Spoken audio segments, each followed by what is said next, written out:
Patuloy na bumabagsak ang farm gate price ng kamatis sa Bungabon, Nueva Ecija. Mula 5 piso, ngayon ay 4 na piso na lang ito kada kilo. Dahil dito, imbes na ibenta, ipinamimigay na lang ito ng libre ng mga magsasaka para hindi masayang. Si Sheena Torno magbabalita. Sa kasada na lang iniwan ang tonet na ladang kamatis sa Bungabon, Nueva Ecija. Habang sa mga sakahan naman, hindi na rin inani ang ilan dahil wala nang bumibili. Samantalang may ilang magsasaka na mas piniling ipamigay na lang ng libre ang kanilang aning kamatis. Ayon sa Samahang Industriya ng Agrikultura o SINAG, matagal nang nararanasan ng mga magsasaka ang pagbagsak ng presyo ng kanilang ani. Pinabarat na ng traders ang mga magsasaka. Sa halip na umangat, lalo pa itong bumaba. Ngayon, nasa 4 na piso na lang ang kada kilo. Naging paulit-ulit na rin ang pangako ng gobyerno na maglalagay ng cold storage facilities para mapahaba ang shelf life ng mga produktong tulad ng kamatis. Pero hanggang ngayon, hindi pa rin ito lubusang nararamdaman ng mga lokal na mga magsasaka.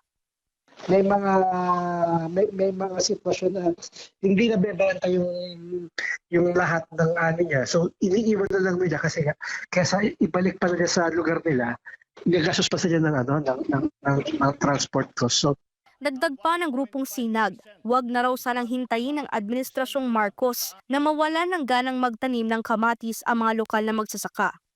sana nga lang matulungan sila para hindi ma-discourage kasi yun nga, baka maraming ma-discourage later na hindi na magtanim ng mga agricultural products. So that would pose a problem in the long term.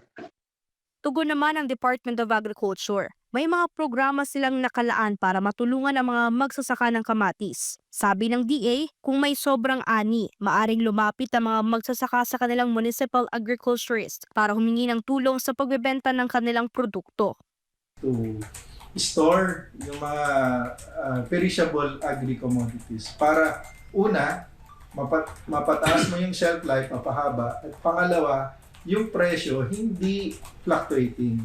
Kagaya ng sibuyas.